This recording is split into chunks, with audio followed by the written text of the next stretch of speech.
오늘도 연휴를 만끽하고 계시기를 바랍니다. 인사를 드려보고 있는 크립토 마토. 미국 기준으로 주말, 특히 일요일 같은 경우는 나온 정보들이 많지 않아가지고 짧은 영상이 될 것 같습니다. 그래도 어떤 소식들이 준비가 되어 있는지 한 번씩 또 바로 살펴보도록 하겠는데요. 첫 번째로는 미국의 은행 위기 지속될 것인가, 뉴욕 커뮤니티 뱅크는 제2의 실리콘밸리 뱅크가 될 것인가 라는 기사입니다. 최근 엄청난 위기를 맞고 있는 뉴욕 커뮤니티 뱅크 같은 경우는 2022년도 말 모기지 대출업체인 플래그스타 뱅코프를 인수하기도 했었고, 또한 그 다음 해 시그니처 은행이 파산을 했는데요. 이러한 시그니처 은행의 일부, 자산의 일부를 또 인수하기도 했었다고 합니다. 자, 그랬었던 그 은행 같은 경우는 최근에 주식과 신용 등급이 급락하고 해당 은행의 자산 건전성에 대한 의문이 제기되기 시작했다. 지난 4분기에는 손해도 엄청나게 많이 보게 되면서 주주들에게 줬었던 배당금까지도 삭감하기도 했었다라고 합니다. 자, 이러한 뉴욕 커뮤니티 뱅크 조만간에 파산하게 되는 것 아니냐라는 우려를 낳으면서 은행업계 전반에 압박을 가하고 있다. 그러나 월스트리트저널 같은 경우는 미국 경제가 강하고 은행에 대한 이자율 압박도 완화되면서 실리콘밸리 뱅크런과 같은 위기 전염 가능성은 높지 않다라고 둘러대고 있는 상황. 뉴욕 커뮤니티 뱅크는 위기를 타개하기 위해서 불안한 몸집을 줄이고 제3자와 협력해가지고 자본을 강화하는 방법을 모색하면서 어떻게든 해보려고 안간힘을 쓰고 있는데, 여기서 문제가 되는 것은 해당 은행의 고객들이라고 합니다.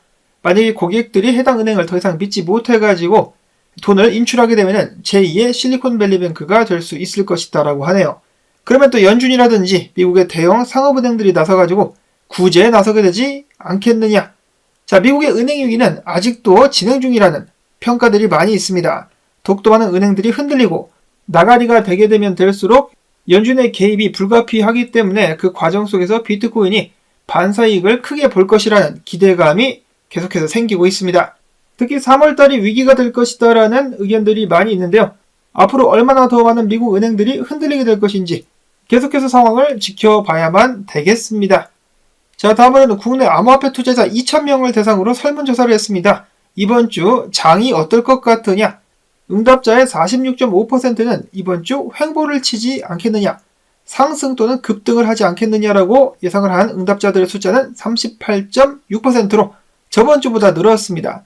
하락 및 급락 같은 경우는 14.9%로 전주 대비해가지고 확 줄었다라고 하네요. 자, 그리고 한국 투자자들에게 물어봤습니다. 권도영 일을 한국이나 미국 어디로 보내는 것이 맞을 것 같으냐? 그 중에 41.1%가 국내 송환이 맞다라고 대답을 했습니다. 한국에 데려와야 된다. 자, 근데 한국에 데려오게 되면은 권도영이는 얼버무리다가 그냥 유유히 빠져나오게 될 가능성이 굉장히 높습니다.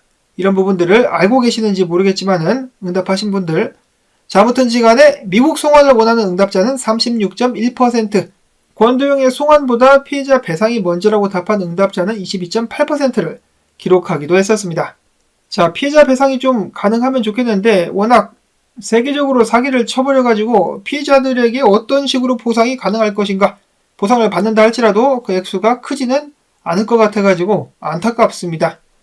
자, 그 다음으로 비트코인이 어제 48,000달러를 뚫어버렸습니다. 기사에서는 안착이라고 표현을 하고 있는데요. 지금 안착이라고 보기엔 좀 약간 섣부른 감이 있죠. 근데 안착할 수 있도록 노력을 해야 될 것 같은데 일단 뚫고 올라와서 앉아 있습니다. 그 과정 속에서 숏을 치고 있었던 사람들 대가리가 산산조각 났다라고 하는데요.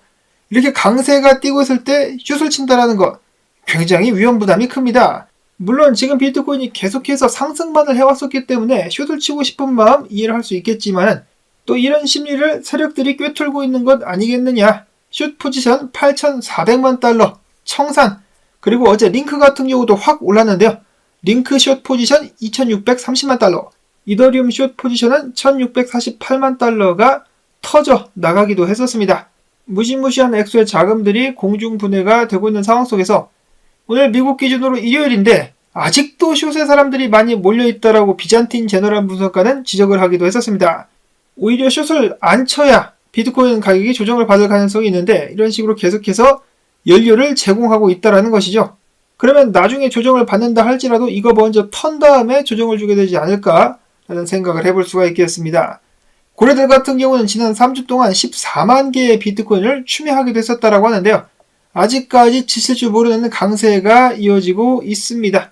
그리고 저 같은 경우도 지난 몇 주간의 소식들을 되짚어 봤을 때 거의 호재들이 대부분이었었는데요.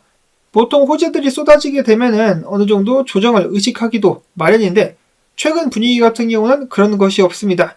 마치 진짜 불장이 시작된 것 같은 그런 느낌의 강세가 이어지고 있어가지고 시장의 열기는 오히려 더 뜨거워져 가고 있습니다. 그럼에도 불구하고 로만 분석가는 조정 나올 것이다 라는 자신의 의견을 계속해서 고집하고 있었는데요. 조정 나오는 게 맞는데 안 나오는 걸 어쩝니까? 일단 4시간 봉상에서 하락 다이버전스가 생성이 되고 있다. 이런 식으로 비트코인 가격이 46,500달러 선까지 빠지게 되지 않겠느냐. 많은 사람들이 비트코인 무조건 떡상 간다라고 외치고 있는데 불장 때도 항상 25에서 30% 조정은 나오기 마련이다. 지금 완전한 불장도 아닌데 상승 후에 조정 나오지 않겠느냐라고 나름 경고를 하고 있는 것이죠.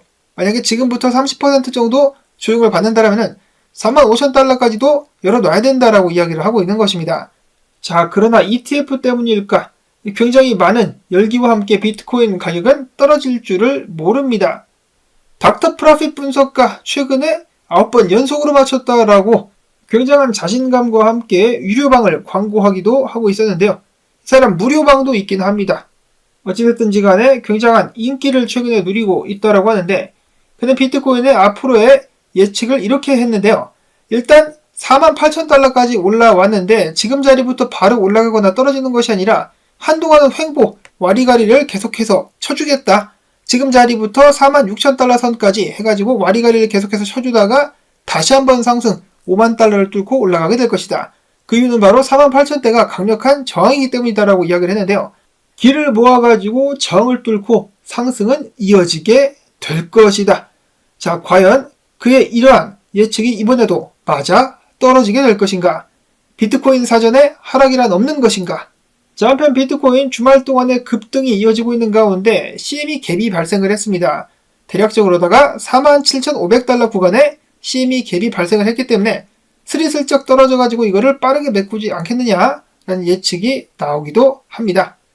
자, 한편 비트코인 같은 경우는 정말 놀라운 것이 역사적으로 봤을 때 그동안의 사이클에서는 비트코인 고점 대비 되돌림 자리 0.618자리에서 비트코인이 반등을 했었다가 이런 식으로다가 조정을 받는 그런 모습들이 연출이 되었었는데 그렇기 때문에 이번에 비트코인이 0.618자리까지 올라왔을 때 첫 번째로다가 뚫지 못하고 떨어지는 모습 연출이 되기도 했었는데 그것을 보고 많은 사람들이 그러면 지금부터 비트코인 반감기 전까지 조정을 받지 않겠느냐라고 예상을 했었는데 지금 그런 모습이 아니라 비트코인이 저항을 씹어먹고 올라가려고 하고 있다는 것이죠.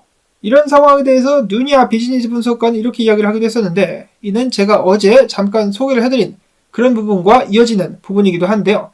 지난 3번의 사이클 동안에 비트코인이 고점 대비 되돌림 자리 61.8% 위에서 월봉을 마감했을 때마다 그 후로 3개월 안에 전고를 돌파했었다. 0.618자리 위까지 올라와서 월봉을 마감하면은 3개월 안에 전고를 돌파했었다. 참고로 이런 움직임은 반감기 후에나 발생을 그동안에 해왔었는데 이번에는 반감기 전에 그러한 모습이 나오려고 하고 있다. 현물 ETF가 비트코인의 상승 사이클을 빠르게 이끌고 있는 것인가? 라면서 현재의 강세를 판단하기도 했었는데 그만큼 지금 무섭습니다.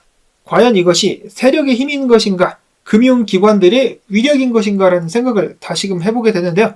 아니면 그것도 아니라면은 짐 크레이머의 저주파일 수도 있겠다는 생각이 듭니다. 짐 크레이머 약 20일 전쯤에 비트코인이 조정받을 때 바닥 없이 빠진다라고 저주를 퍼붓기도 했었는데 자, 그러자 반대로 가죠. 반대로 역효과가 나면서 비트코인 떡상하기 시작했습니다. 노스트라다무스를 뛰어넘는다라는 그러한 평가를 받을 수 있을 정도로 예측을 반대로 하고 있는 짐 크레이머 덕분에 비트코인이 올라가고 있는 것일 수도 있겠죠. 자, 어찌됐든 간에 비트코인 과거와는 다른 모습을 보여주면서 한 번에 리젝션 없이 사이클 정을 뚫고 쭉 올라갈 수 있을 것인가 전 세계가 주목을 하고 있습니다. 다음으로는 기타 소식들 보도록 하겠는데요. 크립토 블렛 분석가 같은 경우는 쿠사마 포카닷의 테스트 버전인 쿠사마를 주목해야 된다라고 이야기를 하고 있습니다. 쿠사마의 지금 차트가 이더리움 떡상 때 차트와 비슷하다는 것인데요. 최근 포카닷 같은 경우는 좀 힘을 내기도 했었는데 쿠사마가 다가오는 불장에서 난리를 한번 낼 수가 있겠다라고 이야기를 하고 있습니다. 지금 보시면은 차트가 비슷한 흐름으로 흘러가고 있는데, 자, 과연 쿠사마가 과거 에이다의 영광을 재현할 수 있을 것인가? 재미난 예측이 있었고요. 자, 그 다음에는 잡코인이 또 이야기가 많이 되고 있어가지고 한번 가져가 봤는데, 최근에 비탈리기가 칭찬을 해가지고 떡상했었던 AI 코인 중에 타오라고 있습니다. 저도 타오를 좀 일찍 알아가지고 들어갔었다가 조금만 먹고 바로 나와가지고 배가 많이 아팠었는데, 진짜 쥐똥만큼 먹어가지고 아쉬웠었는데, 타오 같은 경우는 그 후로 하락할 것이다라는 몇몇 사람들의 예측과는 정반대로 슈퍼 떡상을 이어가고 있습니다. 자, 그런데 또 다른 AI 코인인 AIT라는 코인이 있습니다. AIT 같은 경우는 PAL의 인큐베이션 프로젝트로서 주목을 받기도 했었는데, 이번에 타오의 개발 회사인 비텐솔 뉴럴 네트워크에 가입을 해가지고 머신러닝을 위한 시장을 구축하고 있다라는 발표를 하게 됨으로써 다시 한번 상승을 하기 시작했다라고 하네요. AI 코인들 관심 있으신 분들께서는 타오와 AIT 알아보시면 좋긴 하겠습니다만은 둘 다 좀 가격이 많이 올랐다라는 것을 참고를 해주실 수 있기를 바랍니다. 사실은 해당 코인들 제가 좀 더 일찍 공유를 할 수 있었는데요. 좀 압박이 되는 것이 공유를 하고 나면은 가격이 떨어지고 공유를 안 하면은 가격이 너무 오르고 어찌해야 될지를 모르겠습니다.